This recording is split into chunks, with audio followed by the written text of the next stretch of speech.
Is it Dathomir? Is it Geonosis? Is it Mars?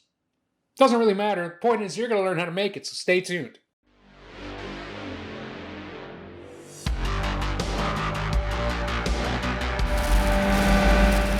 You're watching Crafted by Metamorphic Customs, and today we'll be learning how to make this red cracked earth terrain that can represent Dathomir or Geonosis out of Star Wars, or even Mars, or heck, even someplace on Earth. The important thing is you're going to really change up the terrain and the display of your figures. It's pretty cool, and it's very simple. So let's go to the workshop so we can learn how to make this. Remember, the materials list is in the video description below. And we're starting off with this standard plain 6-scale base, which you can get off Amazon or eBay. And I'm going to start by separating the top and the bottom and cutting out the portion I'm indicating here. The reason I'm even doing this is because this is a standalone base we're creating from scratch. It's not going to be a base topper for an existing base. It's basically, again, a base from scratch. The easiest way to get this portion out is to use clippers. And the reason why I'm getting this portion out is so that we can use the grabber pole on this base that we're creating. You'll see what I'm saying. We need this top portion where the grabber pole connects. Now, you can use clippers as I was using, but it's kind of difficult. The easiest way is with a Dremel, and always wear safety goggles when using a Dremel. I always recommend getting a Dremel. It's really good for crafting, but it's also good to just keep handy around the house for handiwork. And again, we're just cutting out that section that the grabber pole slots into. Trying to not round off the corners, but getting rid of those really sharp points, those 90-degree angles here. I'm also going to take off that little step at the back there. I just want the flat top surface with the hole there where the grabber pole slots in. I just want to check, make sure I didn't damage anything, and it still works. Yep, perfect. And remember that hot wire foam cutting table I keep mentioning in all the videos? This is it, the Proxxon. This thing is wonderful, and don't worry, you don't need to use it for this simple project. I just wanted to use it here just to show you guys what I mean in case you don't know or have no idea what I've mentioned in other videos. So I'm going to take this slab of XPS foam that's just a little larger than a standard Hot Toys base. And then I'm going to actually trace the Hot Toys base to use it as a template here. Remember, I'm not going to be using this Hot Toys base. This is just trying to get the same size. You can see where I've made the mark there. Now I'm going to this is another chunk of XPS foam. This isn't the one I've just traced on, this is just another chunk. And the idea is to run it through the hot wire at an angle, a slight angle. I want to get these really thin wedge shapes, which I'm about to show you here. Check that out.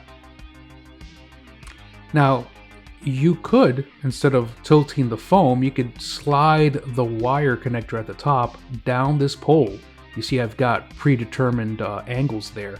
But for this application, it doesn't need to be that perfect or exact, so I'm just tilting the actual foam as I run it through and getting these nice skinny wedge shapes. I'm going to get a lot of them. This is going to be the surface of the base.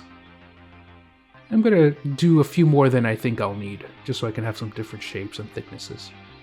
Now, this is the original piece of foam that I cut out. You see that trace, that rectangular trace, and I'm going to put this slab or this piece of plastic that I cut out from the existing cheap base somewhat in the middle. You see, I'm just eyeing it in. I'm not really measuring to make sure it's in the middle. I just traced it in there. Now I'm going to cut a shallow portion of that section out. The point here is just to fit that cut out piece of base, of plastic base, in this foam so that we can later attach the grabber pole to that. It's much easier to do this, and the reason I do this is so that you could also choose to remove the grabber pole just as you might on a traditional Hot Toys base. Because yes, you could just directly glue the grabber pole onto the foam and then it won't be removable. It'll always be there, and that's fine too. You could do that. Or you could do this so that you have a removable grabber pole if you want to take it off. Or heck, you don't even have to put a grabber pole at all. It's really up to you. But since I've decided to do this, let me just cut out this shallow portion and we'll fit in the plastic base section that we've cut out right in the middle. We can do that with hot glue and that'll work perfectly. Before I do that though, I'm painting the little square section that would show through in black. It's easier to do it now rather than later trying to fit a brush in there in that small square opening. And I'm also coloring around the edges just in case anything bleeds through. There we go. There's that hot glue I love using. Just fit it in there. Should be more or less flush with the rest of the surface, but it's okay. It's a little off either way. Now those wedge shapes I cut, I'm going to play around with them a little bit. I'm just going to put them on here, see what works best. The idea is to not have a surface that's too uneven. That's just my preference. If you make a really uneven surface with like jagged rocks and really varying elevations, it could look really cool and dynamic. But even with a grabber pole, your figure might have trouble standing or it might look awkward. So I like to make slight elevation differences here.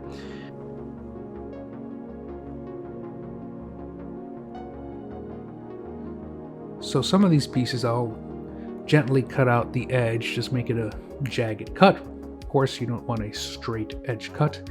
And you'll notice something. Remember that line I traced on there? I'm clearly just going right over it. That was just a guiding line to give me the existing size of a Hot Toys base, and this base will end up being that size. But I just wanted to outline that template to give me an idea of where the regular Hot Toys base size ends and begins. And I'm just going to go over that, and you'll see what I do with this a little later. And again, these wedge shapes, I'm going to leave some cracked sections that you could see through. That's the whole point, to get that cracked earth feel, where it looks like the ground is just caving in, or, you know, maybe there was an earthquake at one point, whatever it may be. There's no specific pattern to any of this, or I'm just kind of just going with the flow here, whatever looks best. Now you can barely see that original template, that outline that I drew on top of this, but you can see that corner there I just pointed out. Now this is the moment of truth here. I'm going to line it up with that line, and I'm just going to cut that out. Now we're trimming it down to an actual standard base size. And perfect, cuts straight through. And I'm going to do the same for the line at the front of the base. I can still see that. So I'm going to line it up and cut that portion off.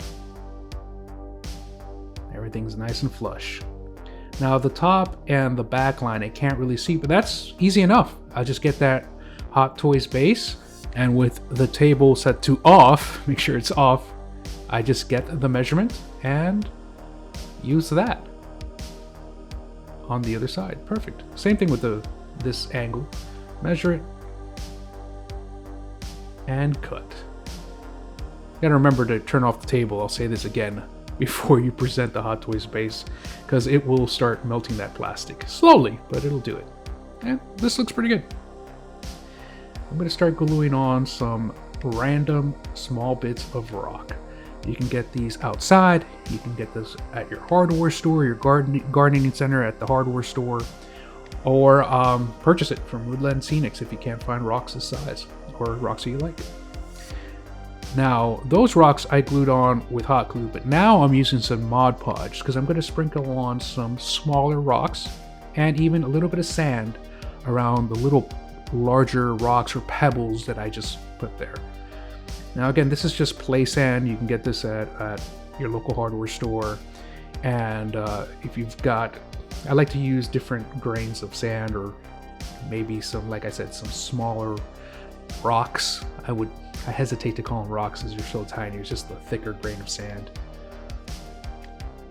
And you'll notice I'm just doing this towards the larger rocks that were already there that I've pasted on. But you could do this across the entire surface. I am not doing this across the entire surface because I'm going to use another product just to show you the different things you can do here. But you could just do this Mod Podge and lay down sand technique all over it. I'm actually going to use an AK Interactive product called Sandy Desert, and this is specifically for diorama making. And it's basically a paste product. I love this series of paste from AK Interactive. If you've seen some of my first episodes and videos, you'll see I've used one very similar to this on a previous project. And these are great. They're a little bit more expensive. They start anywhere from $12 to about $20 a pot. But if you're just doing a couple of bases, it's not too bad, you know, and it dries perfectly. I just really like these products. But again, if you just want to use some Mod Podge or even some Elmer's glue to sprinkle on some play sand, which is really cheap from your hardware store, instead of using what I'm using here, you can do that over the entire base. Either way, if there's some color showing through, we're going to paint this afterwards. So different techniques and materials you can use. And I'm just trying to get complete coverage here.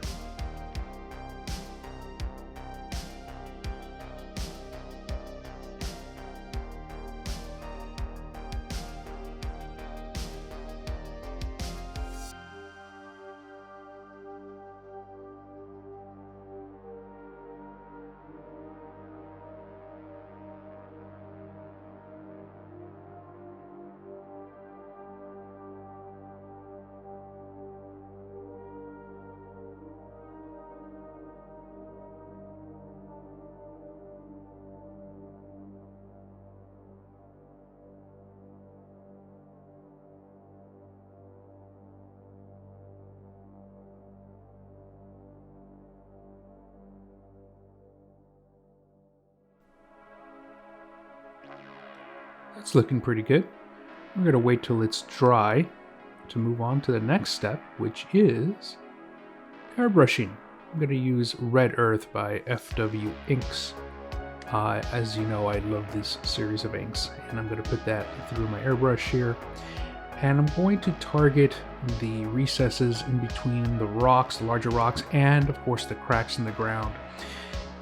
You'll notice that this is kind of looking pinkish here. That's fine. That's fine. This is the actual color is called Red Earth, but I'm going to hit this with some additional browns later on. But it's important to get this red color there because I do want it to have that red tone.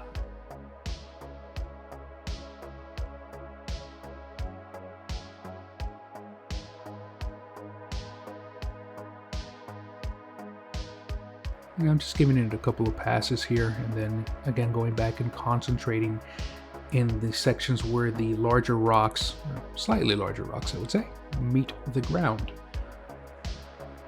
Creating this depth by putting in some what would be later shadows. But again, I want the red to go down first. This will show through the other inks, that the darker inks that I'm going to use later.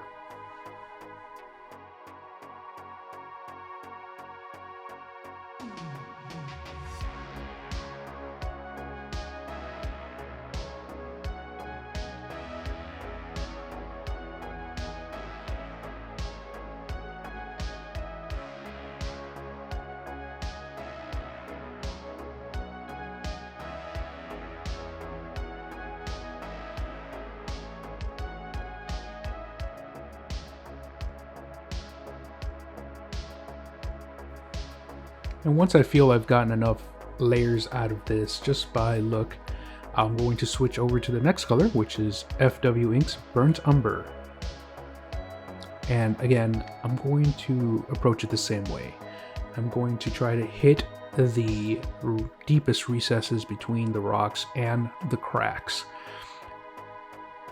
And I'm just going to be darkening these areas up, while also providing other shades of colors. The red, if you can see, it still shines through, and you can still see it through. You'll see that even at the end. Without that red, it just wouldn't look the same. And we're going to keep just applying this. This is still burnt umber. I like getting a little bit of shade. I don't want the space to be too light. Not too dark either, but not too light.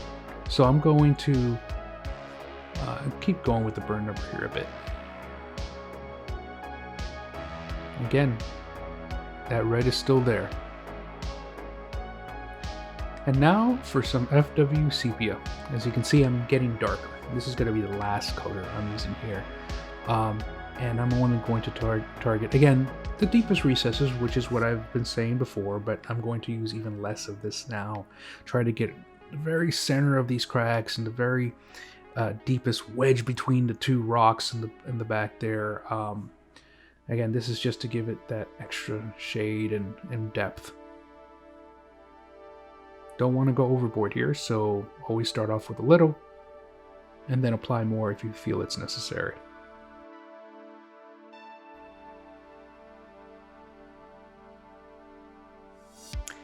And have fun with this.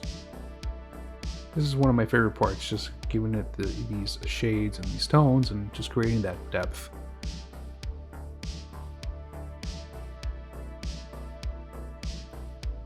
I think that's pretty good. I think we'll stop there. Alright, there's always room for more Mod Podge. And I'm going to use this, I'm going to mix it with a Hobbycraft black paint. And I'm going to put a little bit of tile grout here, just a teaspoon of tile grout, just to give it some texture. And why I'm doing this, I'm going to apply this to the sides, because the sides are still that base foam color or bare foam color. And again, you don't have to use tile grout. You should use the Mod Podge. That does give it a nice seal, more than just paint. Bare paint will do, or plain paint would do. But you don't have to use a tile grout. I like using it because it gives it just an extra bit of texture. Now I'm using like an ochre color. It doesn't have to be ochre. It could be just something like an ochre color. Something that matches the base range of colors, if you will. And I'm applying it with a dry brush technique. Clearly I'm not just simply laying this on. That would defeat the purpose of the airbrushing we did before. I'm just getting very little amounts of that paint on my brush and dry brushing it on there. Next I'll move on to a lighter color like an antique white or an off-white here, maybe even a bone color, and doing the same thing, the dry brush technique on the highest surfaces. And that's it. That's your base. Not too bad. Looks pretty good, and I think it really sets it apart when you compare it to, well, no base or even a plain black base, as I always like to say. This is interesting, gives it a new setting. This could be, again, it could be Mars, it could be something like Dathomir, or just a desert setting for any 6-scale figure, really.